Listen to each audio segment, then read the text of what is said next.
ឥឡូវនេះយើងមកចូល paragraph ថ្មីប៉ុន្តែថ្ងៃនេះយើងមានតាកតងនឹងគេហៅថាកិច្ចការថ្មីមួយសម្រាប់បងប្អូនដែលចាប់អារម្មណ៍រៀនជាមួយនឹងភាសាចិនឥឡូវនេះខ្ញុំមានជា paragraph ហើយ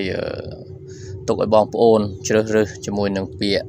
ដែលបងប្អូនយល់ថាពិបាកហើយមិនយល់បងប្អូនអាចសរសេរហើយ comment នៅខាងក្រោមដើម្បីឲ្យខ្ញុំឆ្លើយតបជាមួយបងប្អូនបាទឥឡូវនេះយើងចាប់ផ្ដើមអានទាំងអស់គ្នាហើយចំពោះការបកប្រែបងប្អូនអាចរៀនបកប្រែខ្លួនឯងខ្លះហើយឆ្ងល់ចាំសួរជាមួយតាមរយៈ comment ឬក៏ឆាតមកបាទឥឡូវយើងអានទាំងអស់គ្នា paragraph របស់យើងទី1បាទ我很喜欢学习语言បាទ我很喜欢学习语言现在我学习中文和英文每天我学习一些新单词也练习说中文然后我事后很难但是我觉得很有意思បាទចឹងបងប្អូនអាចអានតាមខ្ញុំឬក៏អាចអានម្ដងហើយម្ដងទៀតដើម្បីមានន័យថាអានឲ្យរត់មឹកឲ្យចាំបាទហើយនៅក្នុងការបញ្ចេញសំឡេងផងដែរចឹងតាកតងនឹងពាក្យពិបាកដែលបងប្អូនយល់ថា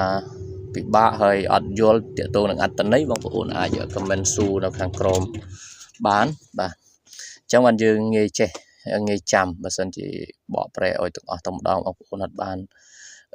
ចាប់អារម្មណ៍ក្នុងការយកមកបកប្រែនិងការគិតពិចារណាទេធ្វើឲ្យយើងអត់ងាយចាំបានយូរទេហើយក៏អត់ងាយចេះដែរអញ្ចឹងបងប្អូនអាចអានម្ដងទៀតជាមួយខ្ញុំ我很喜欢学习英文现在我学习中文和英文每天我学习一些新单词也练习说中文然后有时候很难但是我觉得很有意思បាទចឹងបងប្អូនអាច select មើលទៅទាក់ទងនឹងចំណុចណាគឺយល់ថាពាក្យពិបាកមិនយល់បកប្រែអត់ចេញបងប្អូនអាច comment សួរបានបាទចឹងយើងមានប៉ុណ្ណឹងបាទកុំភ្លេចចុច follow ចុច share និង comment ផងដែរបាទសូមអរគុណ